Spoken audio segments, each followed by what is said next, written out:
Assalamualaikum warahmatullahi wabarakatuh. Kenalin nih, nama saya Panji Yugi Basuki, asal institusi Universitas Jenderal Ahmad Yani.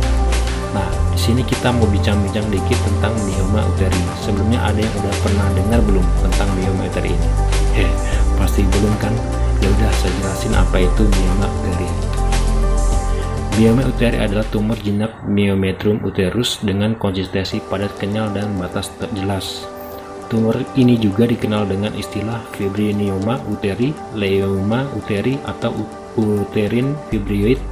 Kemudian mioma uteri bukanlah suatu keganasan dan tidak juga berhubungan dengan keganasan. Tumor ini paling sering ditemukan pada wanita umur 35-45 tahun, kurang lebih 25%, dan jarang pada wanita 20 tahun dan wanita postmenopause. Wanita yang sering melahirkan akan lebih sedikit kemungkinan untuk berkembang mioma ini dibandingkan dengan wanita yang tak pernah hamil atau hanya satu kali hamil. Diperkirakan insiden mioma uteri sekitar 20-30% dari seluruh wanita. Di Indonesia, mioma uteri ditemukan pada 2,39-11,7% pada semua penderita ginekologi yang dirawat. Faktor risikonya yang pertama itu umur. Mioma uteri ditemukan sekitar 20% pada wanita usia produktif dan sekitar 40%-50% pada wanita usia di atas 40 tahun. Mioma uteri jarang ditemukan sebelum mendapatkan haid. Kemudian yang kedua itu hormon. Nah, pada jaringan mioma uteri lebih tinggi daripada jaringan myometrium normal. Kemudian yang ketiga, riwayat keluarga. Wanita dengan garis keturunan tingkat pertama dengan penderita mioma uteri mempunyai 2,5 kali kemungkinan untuk menderita mioma dibandingkan dengan wanita tanpa garis keturunan penderita mioma uteri. Kemudian yang keempat, makanan. Makanan dilaporkan bahwa daging sapi, daging setengah matang, red meat, daging babi meningkatkan insiden mioma uteri. Namun sayuran hijau menurunkan insiden penurunan mioma uteri.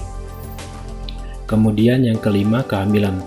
Kehamilan dapat mempengaruhi mioma uteri karena tingginya kadar estrogen dalam kehamilan dan bertambahnya vaskularisasi uterus. Hal ini mempercepat pembesaran mioma uteri. Efek estrogen pada tubuh mioma mungkin berhubungan dengan respon dan faktor pertumbuhan lain. Terdapat bukti peningkatan produksi reseptor progesteron dan faktor pertumbuhan epidermal. Yang kemudian yang terakhir yaitu paritas.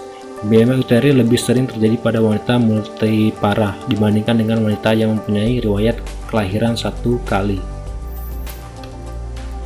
Kemudian untuk etiologinya, sampai saat ini belum diketahui penyebab pasti mioma uteri dan diduga merupakan penyakit multifaktorial. Dipercaya bahwa mioma uteri merupakan sebuah tumor monoklonal yang dihasilkan dari mutasi somatik dari sebuah sel neoplastik tunggal.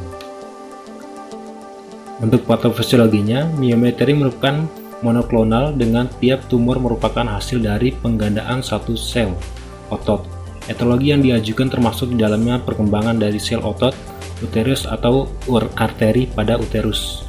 Dari hasil transformasi, menetap plastik sel jaringan ikat, dan dari sel-sel embrionik sisa yang dipersisten.